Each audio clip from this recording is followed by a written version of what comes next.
Hey, man. One thing I forgot to tell you. Christmas is coming up in a couple days. I decided, just a tiny little thing. I got you a gift. What? Yeah. Look, doing the podcast now, it's a little token of appreciation. I didn't get you anything. No, dude, it's fine. It's no big deal. I can't even imagine what it would be. Is it something for the podcast? Yeah, something like that. Oh, awesome.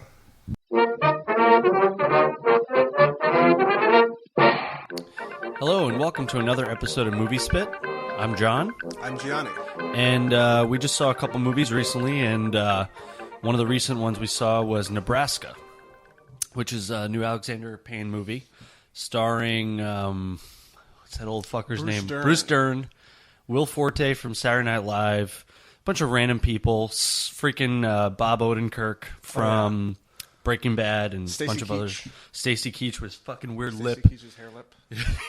He made a cameo appearance. This is one of those movies that's kind of getting a lot of Oscar and Golden Globe talk. And a lot of buzz. A lot of buzz, and so we wanted to check it out before it kind of got released wide. And we'll start it off. What was your thoughts? So, I had no idea what Nebraska was going to be about going in, other than that it was in black and white. Yeah.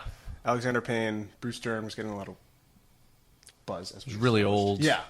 Old man. Yeah. Crazy hair. No idea. So, I didn't really have a lot of expectations. I went in. It was kind of slow to get going. Yeah. Which I think is a theme in the two movies that we're going to be talking about today. Yep. But overall, by the end of the movie, it won me over. I definitely enjoyed it. I definitely enjoyed what it was going for. I think that it's a hard movie to recommend to most people, to general audiences, which is fair. Makes sense that it wasn't like a wide release. I think that each one of the little choices are somewhat questionable on their own, but like put together, it all kind of works. Like the choice to shoot it in black and white, the choice to make it all bleak, the choice to... All the acting is kind of... Yeah. It's not like tour de force acting. It's not like... It was very simple. Show-stopping, very simple. Realistic. Like conversational, but also awkward. Like not rapid conversationalist. Yeah. Like people would talk and you're like, ooh, that was that the best way they could have delivered that line? It happened a lot of times in the movie. But overall, I really liked it. I thought that the choice to go black and white, the choice to make it so bleak, really worked.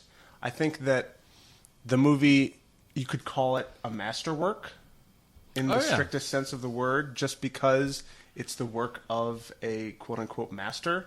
Whether or not that's like quality, it's like this is the vision that he had. Yeah. And it's so direct, so clear. You can tell he didn't really compromise no. in any way. Not at all. It's like, and one of the first times he didn't write his own script, so he probably made little changes and stuff, but he really was like, all right, if I'm going to do this, I'm going to make sure really I go all the way, and really commit to the choices I'm making. Because, he could have did one of those lame things where it's black and white and then there's a little pop of color somewhere. I hate shit like that. Red shirt. Yeah, like fucking anything like that is just dumb, and it's supposed to signify something. It's nothing like that. It really stays. Unless you're watching Pleasantville. Yeah, exactly. And even then, it's not even just black and white. It's so heavily contrasted at some points where it's just shadows and just light. Yeah. Basically on a lot of like the... close-up shots of any of the actors, sometimes really dark, and you kind of Should we talk about what the movie is about at all? Yeah, so I'll give it a little go. So the movie is essentially about this really old man, played by Bruce Dern, and he lives with his wife, who's old as shit, too. They're both just they should just die already. They're so old. In Billings, Montana. Yeah, in Billings, Montana, which is like fucking... No wonder it's in black and white. I don't even think they have color TV. And they... essentially, he wins. He gets a letter in the mail, which is one of those like fake, like kind of scammy... sweepstakes things. It's like, you won $1 million, you can redeem it, whatever. And, it's something that still to this day, old people fucking fall for all the time and get. And he's trying to get to... where was the Lincoln, Nebraska, to basically cash in and get his $1 million. Yeah. So he keeps trying to run off. He's really old and senile. Doesn't really remember much. keeps just trying to leave the house. And Will Forte's his son. Yeah. Who eventually decides, all right, screw it, we're going to Nebraska. Yeah, just out of like frustration. Hijinks. Takes him there, and there's a lot of It's the weirdest road trip movie I've ever seen, because it is a road trip movie. Very unlike Road Trip. Yeah. Not at all. Similar. Yeah, not at all, except the fuck scene. Yeah. But they, there's no. Bruce Dern. Not yet. The Bruce Dern fuck scene. Him and Stacey Keachford slow dancing. He touches his hair lip scar. They, so it's a road trip movie, them going from Montana to Nebraska, and very, very slow, like you said. Takes a while to even pick up, to the point where you're kind of like not really understanding. Maybe there's not much more to this than there is now. Maybe it's just this the whole movie. But it gets a lot better from there. Really awesome acting. A lot of humor, too, from like the woman who plays Bruce Dern's wife, who's June Squibb, I think her name is. Right. Good old Squibby. Who doesn't have a huge role, but when she's there, she has a bunch of comedic moments, like when they go to the cemetery to visit old dead family members. Dead people. She just fucking saying, that whore. He wanted to fuck me, yeah, but then she shows I wouldn't. Him her She shows her old fucking lady pouch to fucking just dead bodies. It's awesome. It's just a really unique take on a road trip. A unique take on, a black and white film is usually not put to a movie kind of like this, where you get just really plain life. They really don't do it like that. It's kind of slice of life-ish. Yeah. But no, I thought the story was interesting once it really took off. I got into Bruce Dern's character, who doesn't really say a lot, right? But you really see he really shines like in the performance. As I was watching it, I was kind of confused as to why he was getting all these accolades, because it was a very simple. It seemed like a very simple performance. There wasn't a whole lot going into it. It wasn't like an obvious, okay, this is an Oscar-worthy, some guy plays a retard, or something. It's not like a Daniel Day-Lewis. Yeah, exactly. Yeah, he's not in it, but he is. Yeah. So one thing that I think sets the movie apart, in a way, is it's very thematic. There's undercurrents and themes of family. Family's huge in the movie. Yeah. There's a theme of parents not being who you think they are, not realizing that you don't really know much about your father or your parents at all, discovering all this new information that they never talked about, when he goes to the newspaper lady, and that he finds out that the newspaper lady and his dad were an item, and that his dad was in the war, and I can't remember exactly what it was. Yeah, he was in the war, and he got shot down. Yeah, he got shot down. So he's been through a lot. Yeah. And he's a very quiet guy. They kind of give you a lot of stuff, in the dialogue. Mm-hmm. They kind of give you a lot about him that he doesn't give you himself, because he's so quiet. So you get it from other people. Yeah. And you get it from his dad's friends in Nebraska, these old timers that are all just still barely hanging on, or even old family members that are just basically dead almost. You just get these little things here and there that make Will Forte's character, as the son, realized there's more to my dad than I always thought. They never really were close. We get a sense of what Bruce Dern was like when he was younger, because the mother's you and your father, you're the same. And there's this one shot where they're driving along the road, and Bruce Dern looks out the window, and he's looking at the sky, and then he looks, and there's a train, and it's two locomotives, and one locomotive is pulling another, and it's a clear link, a clear metaphor for Will Forte taking his dad somewhere. And I feel like little key moments like that. It's shot really nicely. Shot really well for the limitation of black and white. You get a lot out of it. You get these really bleak landscapes that you can just tell it just mimics the life that they've always lived. And there's this one shot where it's like a stationary shot, and the shot starts, and it's very dark, and there's just a light, and a truck drives by. And it's really dark, and then the contrast kind of changes, and the brightness comes up, and you're realizing that it's a completely different time of day. Yeah. It's obviously early morning or something, where it seemed like it was the middle of the night. And it's just really interestingly shot, and I don't think I mean, obviously it wouldn't have been the same movie if it was in color, but I don't think this movie could have been done in color. Well, and that's a weird thing too, because the director, it was converted to black and white after, and he said that there was a cut that they gave the studio to please them, showing them both cuts, the color and the black and white, and that they didn't like the color at all, and that he is basically never going to show it to anyone. He said it completely changes the tone of the film. It's just not right. Yeah, of course. So he's just never going to release it, which makes sense. I agree completely, because you don't need color, you know, and color is vibrant. Color is, you know, you can do so much more with it. I think the limitation of black and white and the theme of the entire film, which is, you know, just this sad old man. It's not even a theme, just the plot of the entire film. This sad old man is basically on his last legs, about to die, and comes upon money, you know, and just fitting with that whole storyline leading up towards the end makes perfect sense. And he winds up like revisiting his life. He goes back to what was it? Hawthorne, Nebraska, where he's from, and he has to meet his family even though he doesn't want to.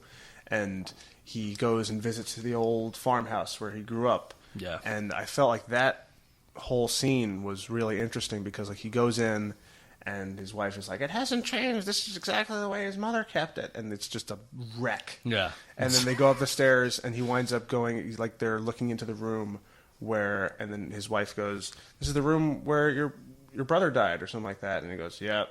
She was like, do you remember that? And he's like, I was there. And just kind of walks away. He died in the same bed. Yeah. Like, as his brother. Like, Completely that's insane. messed up. His brother fucking dies in the bed with him.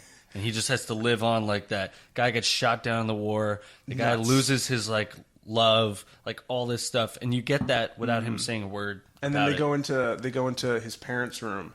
And he's, like, in there. And he's like, they would have whipped me. If I had been in here when I was younger, they would have whipped me.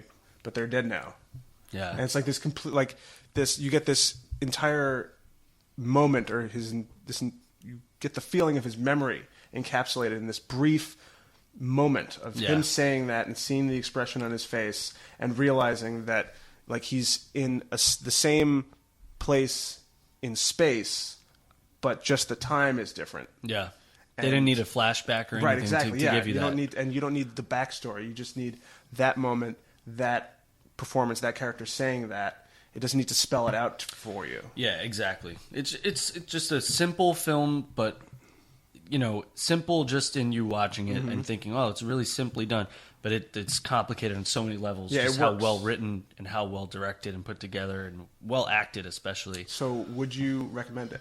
I would absolutely recommend it. I think it's one of those movies that's weird to recommend based on just talking about it. You know, if you say just 3 simple things about it, it may not interest anyone. But if you really want to see an awesome, you know, well-acted, beyond well-acted, interesting, different kind of movie that you probably have never seen before, it's a good choice. Yeah, interesting, I think, is the key word. Yeah. I've never seen a movie like that where I was so conflicted between, you know, the black and white, the bleak feeling of it, and still somehow found humor, still somehow found a rewarding ending in my eyes that just felt like it was a payoff, and you felt like you got something out of it, and you leave with kind of a smile on your face, but not in the obvious way you would think. Yeah. You know, so it definitely, I would absolutely recommend it. It's definitely thought-provoking. I would totally recommend it. I wouldn't recommend it to everybody. Yeah. Because I realize that not everyone likes the same movie, of course. And it's... They don't? Go figure. There's only one kind of movie. Medea's Christmas. Which we'll be reviewing next. But, like I said, it's really ambitious. But ambitious in a different sense than, say, like an Avatar is ambitious, obviously. The most obvious statement in the world that I just made. But it's thought-provoking in that you'll watch it and there'll be moments where you're like, all right, I'm waiting to get into this movie. And then you'll see something and it might make you think of something else. Yeah. It might spur a thought in your head that you'll run away with, that you may go home thinking about. Exactly, which I think I did. I think that's something that not all movies, but most movies should aspire to. Or more movies than movies than happen actually now that have that. Right. There need to be more because it's something that's a little bit of a lost part of the art. Mm-hmm. You know, where you go see a big blockbuster or anything really, like a popcorn. Summer awesome. But then you really don't. It doesn't hold you for a long time. This is the kind of movie that I was thinking about for a few days after, trying to get a real grasp on what I got out of it, without being necessarily pretentious. Yeah.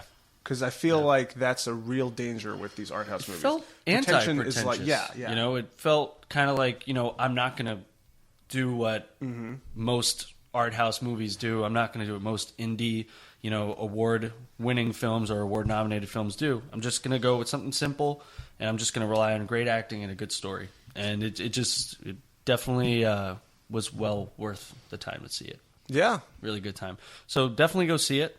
If you're interested in any of that stuff, and wholehearted recommend. Yeah. And that concludes this episode of MovieSpit. Stay tuned for the next episode, which is American Hustle. Yes, that'll be fun. Bye.